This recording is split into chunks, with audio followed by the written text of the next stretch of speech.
We were in the South Atlantic Ocean, in the latitude of the island of Fernando Noronha, about 40 degrees 12 minutes south, on board the bark H.G. Johnson, homeward bound from Australia.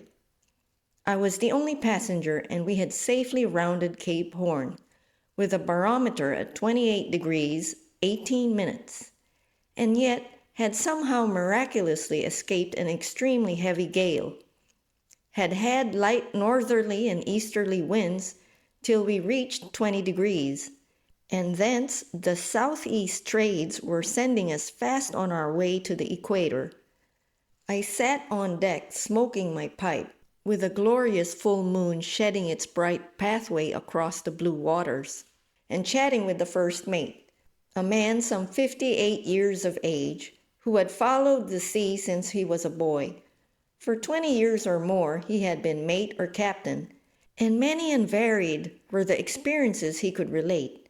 A thorough sailor and skillful navigator, he was as honest as the day is long, had a heart as big as an ox, and was an all-around good fellow and genial companion. Some of his yarns might be taken cum grano salis, yet he always positively assured me that he was telling me the truth. An account of a voyage that he made in a whaler from the Southern Ocean to New Bedford seemed to me worthy to be repeated. He had rounded Cape Horn 6 times and the Cape of Good Hope 26 times, besides making many trips across the Western Ocean and to South American ports. I give his account as near as possible in his own words. It was in '71 that I commanded the whaler Mary Jane. We had been out from home over 3 years and had on board a full cargo of whale oil, besides 2,000 pounds of whale bone, which was then worth $5 per pound. I also had been fortunate enough to find in a dead whale, which we came across, a large quantity of ambergris, and our hearts were all very light as we began our homeward voyage, and our thoughts all tended to the hearty welcome which we should receive from wives and sweethearts when we reached our journey's end. Many a night as I lay in my berth, I had thought with great pleasure of the amount of money that would be coming to me from the proceeds of our voyage when we arrived in New Bedford. I calculated that I had made $12,000 as my share of the proceeds of the whalebone and oil, to say nothing of the ambergris, which I well knew would bring at least $20,000, and one half of which belonged to me.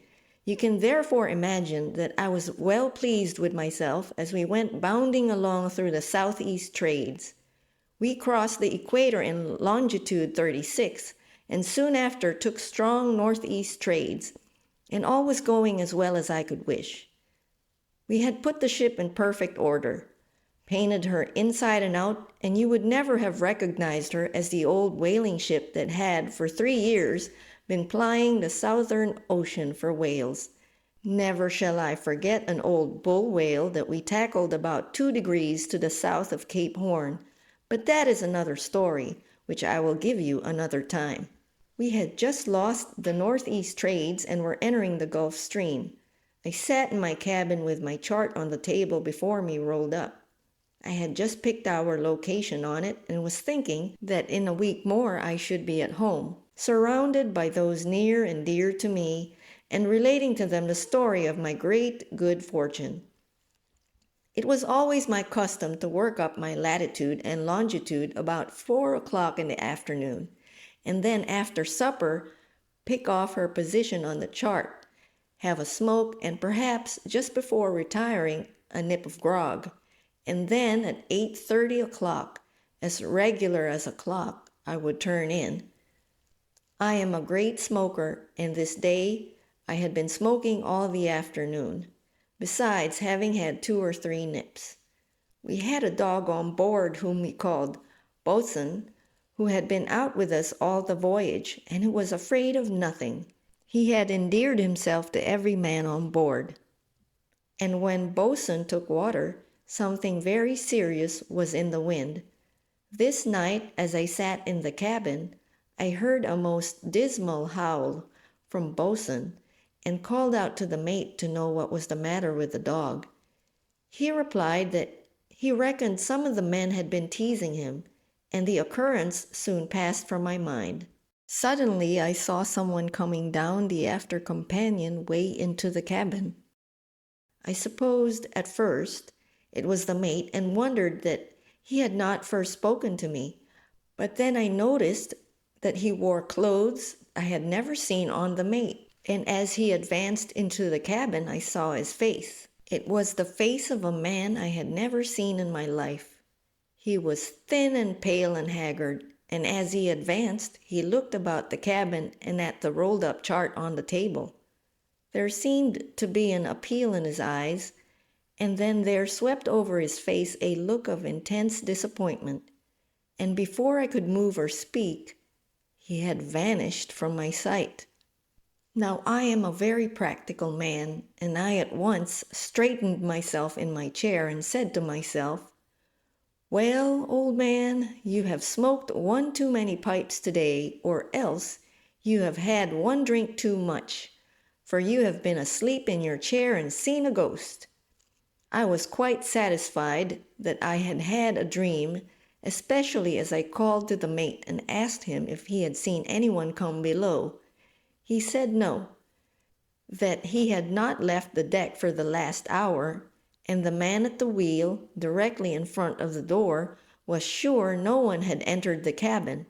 So I convinced myself that I had had a very vivid dream, though I could not help thinking of the matter all through the next day.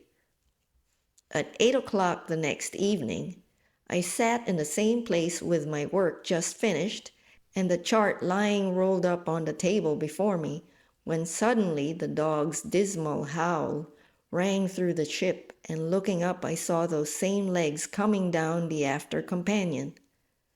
My hair fairly stood on end, and yet today surely I was wide awake.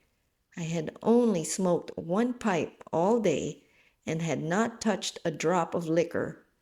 The same wan, emaciated figure walked into the cabin, glanced inquiringly and appealingly at me, and again there spread over his face that look of utter disappointment, as if he had sought something and failed to find it, and again he disappeared.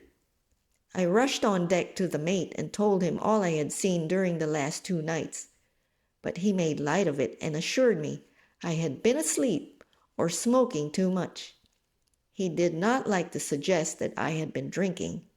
Still, I could see that the thought that came into his mind was, "The old man has seen him again." I gave up trying to convince him, but requested that the next night from 8 to 8:30 he should sit with me in the cabin. How the next day passed I cannot tell. I only know that my thoughts never left that ghostly visitant, and somehow I felt that the evening would reveal something to me and the spell be broken. I made up my mind I would speak to the thing, whatever it was, and I felt a sort of security in the presence of the mate, who was a daring fellow and feared neither man nor the devil. Neither rum nor tobacco passed my lips during the next day, and 8 o'clock found the mate and I sitting in the cabin, and this time the chart lay open on the table beside us. Just as 8 bells struck, the dog's premonitory wail sounded, and looking up we both saw the figure descending the cabin stairs. We both seemed frozen to our seats, and the strange weirdness of the whole proceeding cast the same spell over the mate and me alike, and we were both unable to move or speak. Slowly the figure proceeded into the cabin and glanced around without a word, but with the same expectant look on his face. His form was even more wasted, his cheeks sunken, and his eyes seemed almost out of sight, so deeply were they set in their sockets. As his eye fell on the open chart, a look of supreme joy fairly irradiated his features, and advancing to the table, he placed one long bony finger on the chart, held it for a moment, and then again disappeared from our sight. For 5 minutes after he had left us, we sat speechless. Then I managed to say, "What do you think of that, Mr. Morris?" "My God, sir, I don't know, it's beyond me." Then my eyes fell on the open chart, and there, where the finger had been, was a tiny spot of blood, exactly on the point of longitude 63 degrees west and latitude 37 degrees north. We were then only about 50 miles distant from that position, and immediately there came to me the determination to steer the ship there. So I laid her course accordingly and posted a lookout in the crow's nest. At 5 o'clock in the morning, just as the east began to grow gray, the lookout called out, "Boat on the lee bow." And as we came up to it, we found 4 men in it, 3 dead and 1 with just a remnant of life left in him. We sewed the 3 bodies in canvas and buried them in the ocean, and then gave all our attention to restoring life to the poor, emaciated frame, which I then recognized was the very man who for 3 successive nights had visited me in my cabin.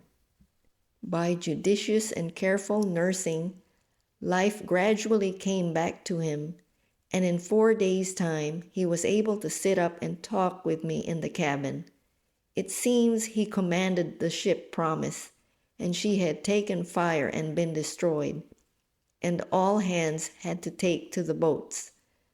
10 were in the boats at first, but their food had given out, and one by one he had seen them die, and one by one he had cast the bodies overboard.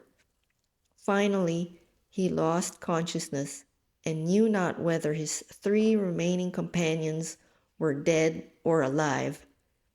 Then he said he seemed in a dream to see a ship and tried to go to her for help.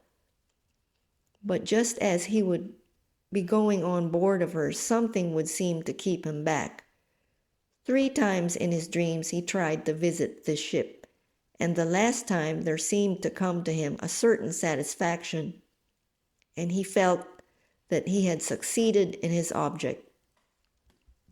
Turning to my table, he said, "Let me take your chart. I'll show you just where we were." "Stop," said I. "Don't take that chart. It is an old one and all marked over. Mark your position on this new one." He took my pencil and knife and carefully sharpened his pencil. Then, taking my dividers, he measured his latitude and longitude and placed a pencil dot at a point on the clean chart. As he lifted his hand, he said, "Oh, excuse me, Captain. I cut my finger in sharpening the pencil and have left a drop of blood on the chart." "Never mind," said I. "Leave it there." And then I produced the old chart, and there, in an exactly corresponding place, was the drop of blood left by my ghostly visitor. Then, looking steadily into my face, the mate solemnly added, "I can't explain this, sir. Perhaps you can. But I can tell you on my honor, it is God's own truth that I have told you."